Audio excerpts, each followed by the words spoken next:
نحمده ونصلي على رسول الكريم اما بعد فاعوذ باللہ من الشیطان الرجیم بسم اللہ الرحمن الرحیم قل یا ایھا الناس انی رسول اللہ الیکم جمیعا۔ درود شریف پڑھیں۔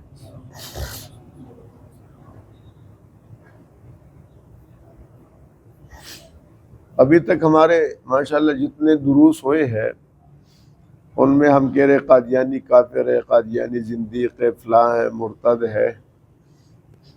اس طرح یہود و نصارہ کے حوالے سے بھی باتیں آتے رہتی ہے، دائرہ اسلام سے خارج ہے، ایمان کی بھی بات آتی ہے، اسلام کی بھی بات آتی ہے۔ تو آج کے درس میں ہم چاہتے ہیں کہ کچھ عنوانات ہیں، ان عنوانات کو ہم پہچانیں۔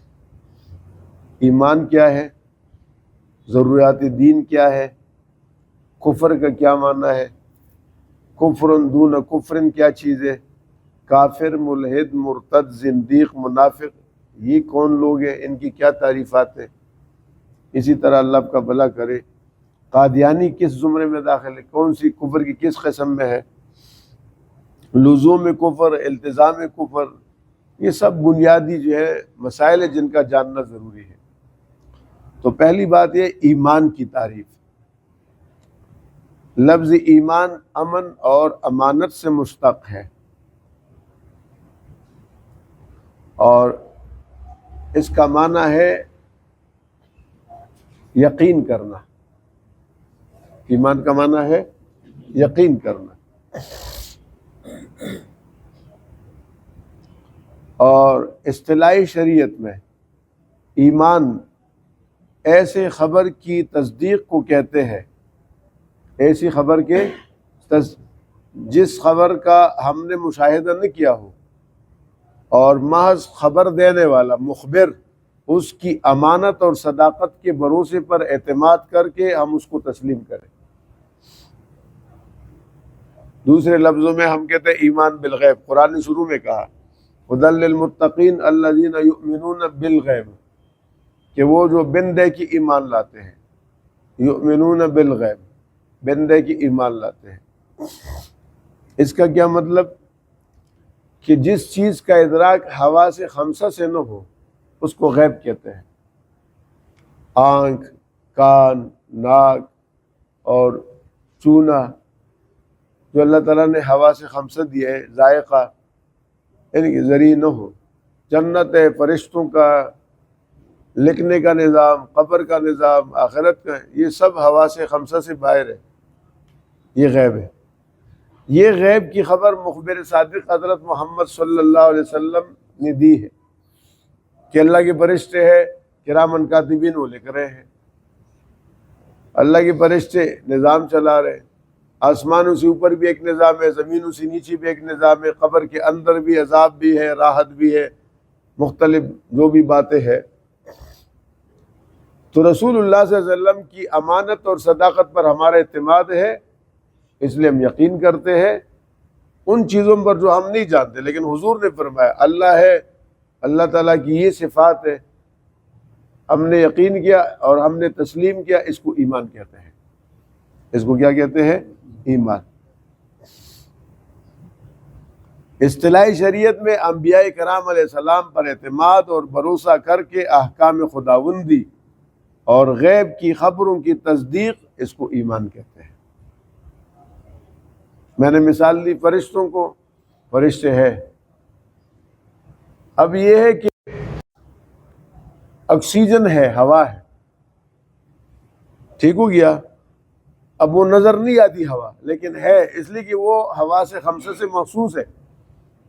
دم گھٹنے لگ جاتا ہے آدمی کے، حبس محسوس ہوتا ہے، اور اگر زیادہ ہو جائے تو جان نکل جاتی ہے۔ لیکن فرشتے ہیں، یہ کسی بھی حادثے کے ذریعے محسوس نہیں ہوتا۔ اللہ کے نبی نے فرمایا کہ فرشتے ہیں، تو ہمارا ایمان ہے۔ اس لیے کہ یہ مشاہدے سے متعلق چیز نہیں۔ یا ہم اکثر میں مثال بیان کرتا ہوں کہ ایک آدمی کو سود پر آپ نے رقم دی 1,00,000 روپے، مہینے بعد 1,10,000 مل گئے۔ اب مشاہدہ کہتا ہے یہ رقم بڑھ گئی، 1,00,000 دیا تھا اور واپسی پر کتنا ملا؟ لیکن اللہ کے نبی نے بتایا ایمان کہتے ہیں یمحق اللہ الربا، یہ بڑھ گئی نہیں، یہ گھٹ گئی رقم، اللہ اس کو مٹائے گا۔ وَيُرْبِ الصَّدَقَاتِ، لاکھ روپے اور 10,000 آپ نے مدرسے میں دی، مسجد میں دی، غریبوں کو دی، فرمایا اللہ صدقات کو بڑھاتا ہے۔ مشاہدے میں رقم گھٹ گئی، 1 لاکھ سے 90 پر آ گئی، لیکن اللہ اور اللہ کے رسول کے لیے رقم بڑھ گئی، اس کو ایمان کہتے ہیں۔ ہمارے حضرت مولانا شاہ انور شاہ کشمیری رحمۃ اللہ علیہ نے ایک کتاب کے بارے میں لکھی ہے، اکفار الملحدین، بہت لاجواب کتاب ہے، اس کا اردو ترجمہ ہے، اور مولانا محمد ادریس کاندھلوی رحمۃ اللہ علیہ نے اسی سے اکتساب کیا اور اخذ کیا، اور ہمارے پاس ایک کتاب ہے بہت جلدوں میں ہے، اس میں ہے کہ احتساب قادیانیت، دوسرے جلد میں یہ ساری تفصیل موجود ہے۔ یہ ایک بات ہوئی ایمان کے حوالے سے۔ دوسری بات ضروریات دین کیا ہے؟ جو ہم ضروریات دین یعنی اس کا مطلب یہ کہ ضروریات دین ہے، ان پہ یقین کرنا یہ ایمان ہے، ان کا انکار کرنا یہ کفر ہے۔ تو وہ ضروریات دین کیا ہے اس کا تعارف ہو جائے۔ ضروریات دین اصطلاح شریعت میں ان قطعی اور یقینی امور کو کہا جاتا ہے جو حضور پاک صلی اللہ علیہ وسلم سے بطریق تواتر قطعی طور پر ثابت ہو۔ مسجد بنانا، اذان دینا، جماعت کی نماز، حج ہے، روزے کا عمل ہے، یہ ضروریات دین ہے۔ اللہ کے نبیوں پر ایمان لانا، کتابوں پر، فرشتوں پر، یہ ضروریات دین میں سے جو رسول اللہ صلی اللہ علیہ وسلم سے تسلسل کے ساتھ متواتر نقل ہو رہا ہے اور امت تک ہمیں پہنچ رہا ہے۔ اور حد تواتر یعنی اس کی شہرت عام ہے۔ حد تواتر اس کو کہتے ہیں کہ اس عمل کو امت کا وہ طبقہ نقل کرے جن کا جھوٹ پہ جمع ہونا محال ہو، ناممکن ہو۔ تواتر کی یہ تعریف ہے کہ حد تواتر تک پہنچو۔ نماز ہے، اذان ہے، قرآن ہے، حج ہے، زکوٰۃ ہے، یہ سب ضروریات دین میں سے، اس لیے کہ یہ سب رسول اللہ صلی اللہ علیہ وسلم سے حد تواتر کے ساتھ منقول ہے۔ ہر زمانے کے علماء نے تسلیم کی اور آگے پہنچایا ہے، اتنی بڑی جماعت نے جن کا جھوٹ پہ جمع ہونا محال ہے۔ چنانچہ ایمان اور اسلام کے لیے ان امور کا تسلیم کرنا لازمی ہے اور ضروری ہے۔ کفر کیا ہے؟ کفر کی تعریف۔ کفر شریعت میں ایمان کی ضد ہے۔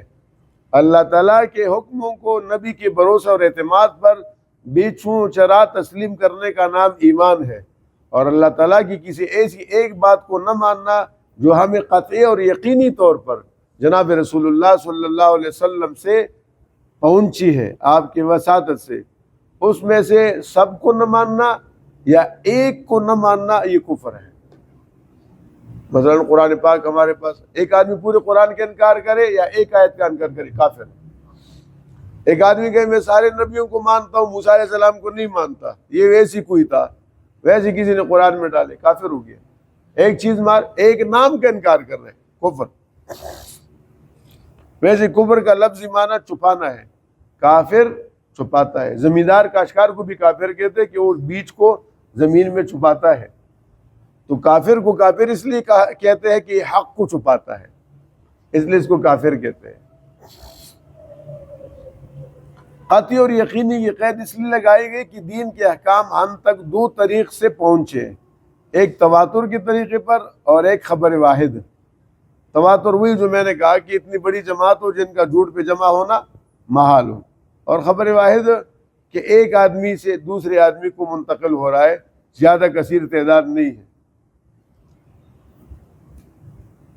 تو رسول اللہ صلی اللہ علیہ وسلم سے علی الاتصال اور تسلسل کے ساتھ ہر دور میں ایک بڑی جماعت اس روایت کو نقل کر رہی ہے، اور میں نے بتایا کہ جن کا جھوٹ پہ جمع ہونا محال اور ناممکن ہو، اور عہد رسالت سے لے کر نسلاً بعد نسلاً ہر زمانے کے مسلمان اس کو نقل کرتے چلے آ رہے ہیں۔ ایسی شے قطعی اور یقینی ہے جس میں احتمال خطا اور نسیان کا نہیں ہے۔ تو ایسی قطعی اور یقینی اور متواتر امور کا انکار کفر ہے۔ لطیفی کے طور پر ایک مسئلہ آپ کو بتاتا ہوں۔ آج کل یہ تراویح کا پہلے تو نہیں تھا، یہ بعد میں، بلکہ حرم پاک میں ہم نے 20 رکعت تراویح پڑھی ہے، ہم نے خود پڑھی ہے، مسجد نبوی میں پڑھی ہے، مسجد حرام میں پڑھی ہے، اور اب جناب کرونا کے بعد 10 کر دیے انہوں نے۔ ابھی رمضان کے آخر میں پھر 20 پڑھتے ہیں، لیکن 10 کا فاصلہ رکھتے ہیں۔ اس سال بھی انہوں نے 20 پڑھے ہیں آخر عشرے میں، پہلے 10 رکعت پڑھی، پھر بیچ میں وقفہ ہوا، پھر سحری کے ٹائم 10 رکعت مزید پڑھی۔ تو ہمارے اکابرین میں سے ایک بزرگ عالم تھے، ان سے لاہور میں کسی نے پوچھا کہ تراویح 20 رکعت ہے یا 8 رکعت ہے؟ تو انہوں نے بڑا شاندار جواب دیا، انہوں نے فرمایا بابا میں جدی پوچھی مسلمان ہوں، میں نو مسلم نہیں ہوں۔ میں نے اپنے والدین کو 20 رکعت پڑھتے دیکھا، انہوں نے اپنے والدین کو 20 رکعت پڑھتے دیکھا، انہوں نے اپنے آباء و اجداد کو 20 رکعت پڑھتے دیکھا۔ حلم جرہ، یہ نقل ہے پوری امت کو تواتر کے ساتھ۔ کیا شاندار جواب ہے! یہ تو جب انگریز آئے بر صغیر میں اور اس نے فتنے کھڑی کی، ان میں غیر مقلدیت کا بھی ایک فتنہ کھڑا کر دیا ہے، اب انہوں نے آمین اور سورہ فاتحہ ہے یا نہیں اور تراویح 8 ہے یا کیا ہے، یہ چکر چلا لیا اور تفریق ڈال لی۔ تو اس طرح دین اس چیز کا نام ہے۔ اذان مسجد میں دی جاتی ہے، یہ شاعر اسلام میں سے، یہ ضروریات دین میں سے۔ کوئی اس کا انکار کرے، ایک آدمی کہتے چلو چلو یار نماز پڑھ لیتے، اذان نہیں دی، اقامت نہیں پڑھی تو نماز ہو جائے گی، لیکن ایک آدمی کہتے اذان سرے سے ثابت نہیں ہے، دونوں کا ہے، فرق ہے نا، اذان کی کوئی ضرورت نہیں ہے، یہ کفر ہے۔ اللہ تعالیٰ جو ہے ہمیں صحیح عقیدہ اسلام کا نصیب فرمائے، اور اس طرح کے ملحدانہ نظریات سے اور کافرانہ امور سے اللہ تعالیٰ ہماری اور ہماری نسلوں کی حفاظت فرمائے۔ صلی اللہ علیہ وسلم۔